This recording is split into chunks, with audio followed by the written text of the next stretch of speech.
Mom, what did you do? I destroyed everything, Angelo. Your precious house is in shambles. This is what happens when you choose that witch over me. Let's see, if you would still want to stay here now that everything's in pieces, now will you come to visit me? There's nothing to see here anymore. Mom, listen to me. You need to get out of here immediately. Hello, I'm Billo. My husband Angelo and I just bought a new house in a new city. But because of what my mother-in-law did, I think we're not the only ones who are going to move out. Moving to a new city with Angelo was both exciting and liberating. Our decision to find a fresh start in a different place was fueled by our desire to escape the constant interference of my mother-in-law Hazel. Our old house had been marred by her unannounced visit and relentless critiques, making it difficult for us to enjoy the peace and privacy we craved. In our old house, Hazel's unexpected visits were like a never-ending nightmare. It didn't matter what time of the day it was or what we were doing, she would just show up unannounced and make herself at home. I vividly remember one particular occasion when she barged in while we were having a relaxing afternoon on the couch. Knock, knock!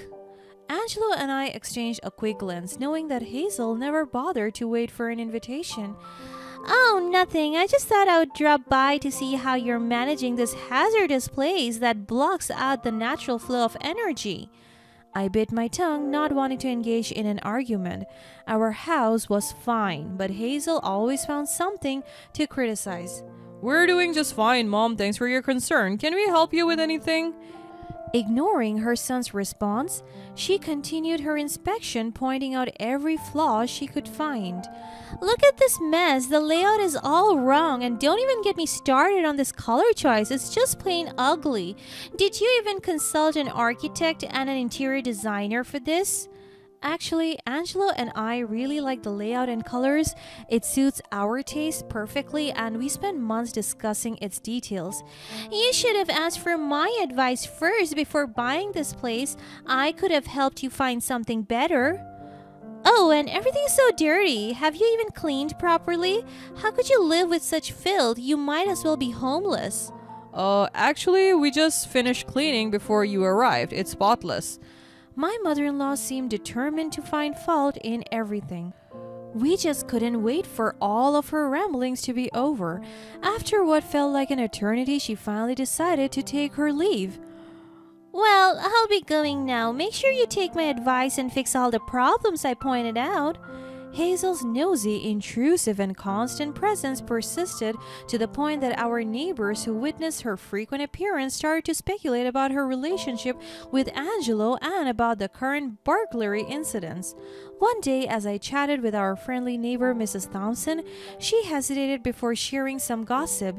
Bella, I don't want to pry or stir up some non existent issue, but I've been seeing that woman around a lot lately. Is she involved with your husband? Oh, no, not at all. Well, she's always lurking around your house. I wonder if she's up to something bad. Yeah, and she's always eyeing your home. It's like she's trying to find something valuable to steal. Could she be the culprit of those burglary incidents? Oh, no, I don't think so. To be honest, Angelo and I know that behavior of hers all too well. Oh dear, that's so scary. Should we call the police? Oh, actually, that's Angelo's mother. And yeah, she can be a bit, well, overbearing, but she's a good person once you get to really know her. I lied to them. My mother-in-law's behavior was extremely disrespectful. I can't help but think why she is like that. Is she just that fond of houses? Is she really concerned for our safety?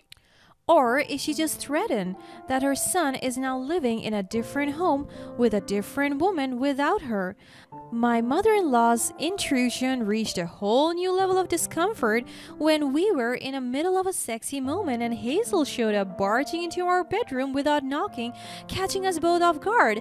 Angela, sweetheart, I need to talk to you about something important. We quickly scrambled to cover ourselves, feeling incredibly violated and angry. Mom, can't you see we're busy? This is incredibly inappropriate. You should have at least knocked first. Oh, don't be so silly. I'm family. I don't need to knock. Besides, we're all adults here. I remember when your father and I used to. Get out of here immediately. Hazel finally left, and we took a moment to catch our breaths and process what had just happened.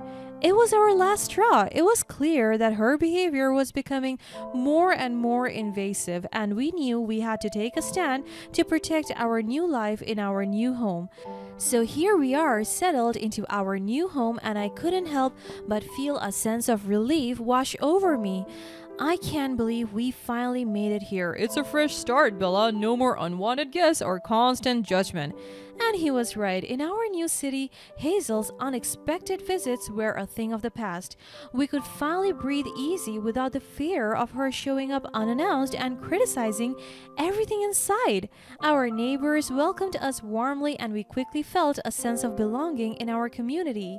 Life in our new home was blissful, but it wasn't long before Hazel's intrusive ways found their way back into our lives. She began bombarding Angelo with invitations to her house, claiming she missed him and needed his company. Each time, Angelo politely rejected her, citing his busy schedule. Hey Angelo, just calling you that you should hang out in our house sometime. I know you miss your sweet old mother. Hey, Mom, I appreciate the invitations, but Bella and I are actually busy right now with something important, and it is taking up a lot of our time. Busy with what? You used to have plenty of time to visit me before, and you used to love our place. It's literally where you grew up. Come on, Mom, that's ancient memory, and I'm all grown up now. I should be focusing on Bella and our future together. Bella, is she behind all this? Is she not allowing you to visit me? Because I will be darned before anyone comes between me and my baby boy. No, Mom, no one's making me do anything. Bella is my family now, and I won't let you talk about her that way. We love each other, and we are building our own life together. At least come spend a couple of nights in your own room. You used to love spending time there when you were a little kid. It'll be just like the old times. Mom, I can't keep living in the past. Bella and I have our own house now. So you like Bella's house better than your own mother's house? Is that it? It's not about liking one house more than the other, Mom. Now I have to go. I need to attend to something important. Little did we know that the phone call and Angela's rejection of her invitation would push her into a jealous rage beyond our wildest dreams. When the night came, Hazel's jealousy and anger reached a boiling point. Consumed by rage, she hatched a sinister plan to take revenge on Angelo for not visiting her house.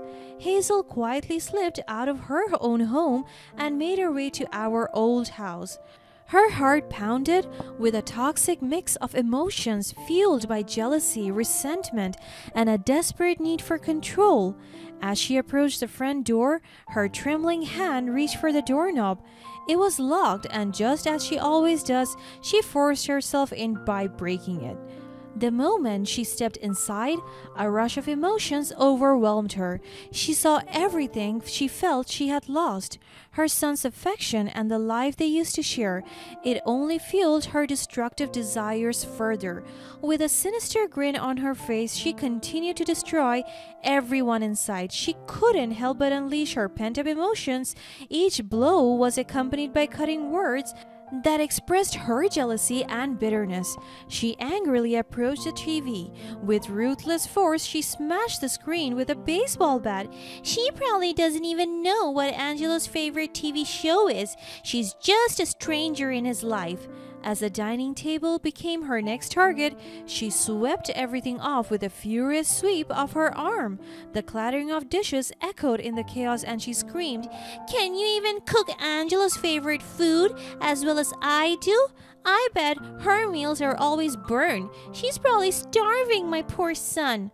With a swift kick to the bookshelf, sending books and trinkets tumbling to the floor, she scoffed, "What use are these for? I bet she couldn't even read, and she never even bothers to learn about Angela's interests or dreams." With each destructive act, she was driven by the belief that she was irreplaceable, that I could never compare to her in Angelo's heart. But in her blind rage, she failed to see the damage she was causing not only to that house, but also to her relationship with her son. She should have seen that she was losing something far more precious than material possessions. Meanwhile, in our new house, Angelo and I sat in our cozy living room, enjoying a peaceful evening together.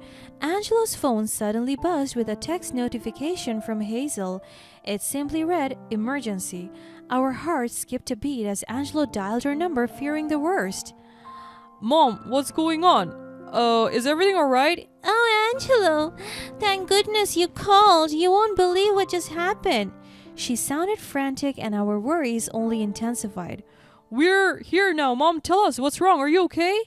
Oh, I'm good, all right. But your house isn't. I did it, Angelo. I couldn't take it anymore. I showed you. Showed me what, Mom? What are you talking about? Our house? I showed you how it feels when you go away from me and disobey your mother's request. She continued to film her surroundings, showing that everything inside is now broken. At first, we were confused since we were literally in our house that moment until the realization sank in. Mom, what did you do? I destroyed everything, Angelo. Your precious house is in shambles. This is what happens when you choose that witch over me. Let's see if you would still want to stay here now that everything's in pieces. Now will you come visit me? There's nothing to see here anymore. Our hearts sank as we realized the extent of her rage and jealousy. We looked at each other with concern, sensing the tension in the air. Mom, you need to stop this right now. This is not the way to handle your emotions. No, I won't stop. You need to see what you're doing to me, to us. I won't let that woman take you away from me. Mom, listen to me. You need to get out of there immediately. Oh, but I'm not done yet. There are still lots of areas I haven't thrashed. Not that it wasn't thrashed to begin with. This isn't our house anymore. We moved away a few months ago. We have a new home in a different city. What? What do you mean? We sold that to the mayor's daughter a few months ago. She paid us good money that we were able to buy this house we are currently staying in. You're going to be in big trouble if you don't leave that house immediately, Mom. Their security is uptight. But I thought you were still living here. We didn't tell you because we didn't want to upset you further. I know you wouldn't be able to accept it. Get out of there now. Hazel tried to fix some of the damage she had caused, but it was too late. The house was in shambles and there was no salvaging it. She panicked and attempted to make a run for it, but the mayor's daughter had already been watching Hazel's destructive rampage on her security cameras and had already called the police. As she tried to flee the scene, the sound of wailing police sirens pierced the air. Within moments, officers arrived at the scene, cornering her. Stop right there. I have been watching you on the CCTV all along. You're such a pathetic burglar. You're not going anywhere. Hazel froze in her tracks, her heart pounding as the reality of her actions sunk in. The mayor's daughter stormed towards her, her face a mix of fury and disbelief. Do you have any idea what you have done? This is a criminal act. You will be held accountable for every single piece of damage you caused. I didn't mean to. I thought it was still my son's house. So you were actually planning to destroy your son's house?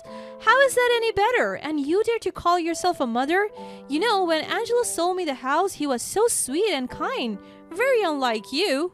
The police approached the two with urgency, surrounding Hazel as they took control of the situation. She was placed in handcuffs and led away, her head hanging in shame. Ma'am, you're under arrest for vandalism and destruction of property. You have the right to remain silent. As she was escorted into the police car and taken to the police station, she left behind a trail of destruction and broken relationships. The mayor's daughter wasted no time in pressing charges and ensuring that Hazel would be held accountable for her destructive behavior. She was made to pay for every single piece of damage, the cost of which was substantial. As the day passed, Hazel remained in jail, facing the consequences of her behavior. It was a harsh wake-up call as she was forced to confront the impact of her actions on her relationship with her son. And so, as the dust settled and the shattered glass was replaced, one thing was certain: nothing could ever repair the damage done to the mother-son bond they had. That will teach her that she's the destroyer of homes all along and not me. Hazel, next time, leave the destruction of houses to the demolition experts.